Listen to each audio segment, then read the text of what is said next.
Hi, my name's Jason Guss, lead instructor for the Rick Smith Golf Academy at Treetops Resort in Gaylord, Michigan. Some of you may be standing here looking at me saying, why does he have a wedge in his hand this close to the green? And the point would be this: while I'd love to putt this, I've got a sprinkler head right in front of me which is not going to allow me to do that. What brings up the first purpose of a chip, which is to carry any imperfections in front of you. The second purpose of a chip is to make sure we hit down on the golf ball. And what I want to do is go through a couple of things in the setup and swing that'll allow you to hit more down on the golf ball.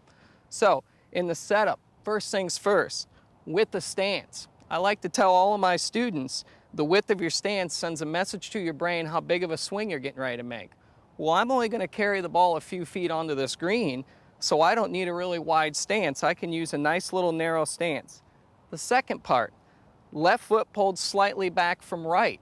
And when I pull the left foot back from the right, that allows my hips to open up a little bit, which should help me pivot through the shot a little bit better. The third thing, ball position. I want my ball in the center of my stance. That's also going to allow me to hit down on it a little bit better.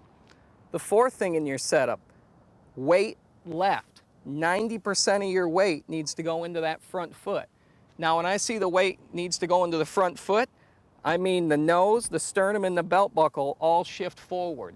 This does not count as weight into your front foot.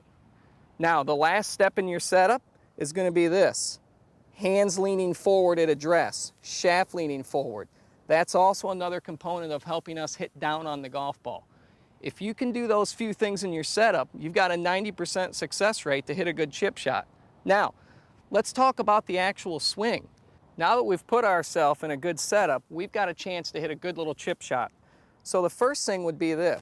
I know a lot of you have heard a lot about keeping your wrist firm or straight in the backswing. I disagree with that because remember, one of the purposes of a good chip was to actually strike down on the golf ball.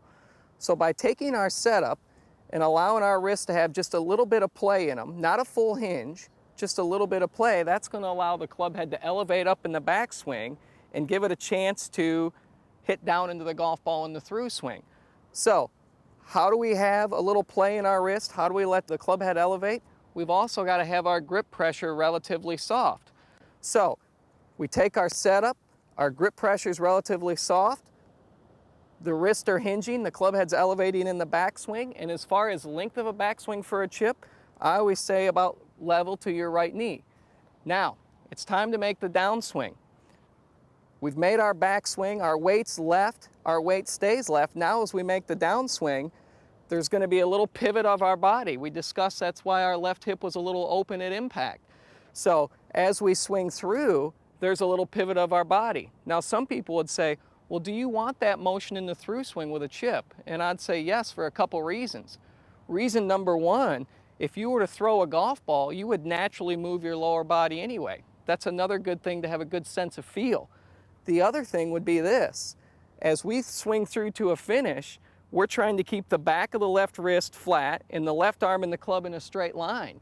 And when you keep your head down, it's very easy for that club head to pass the hands and to get a breakdown in the back of that left wrist.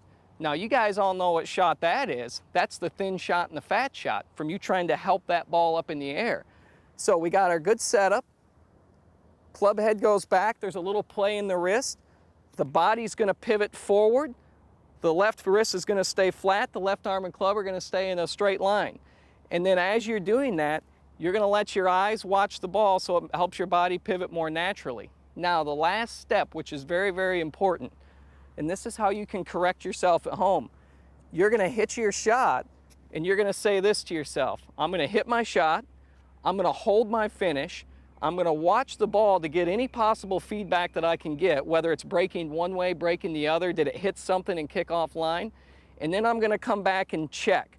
What are my checkpoints? Checkpoint number one, is my weight still on my left foot?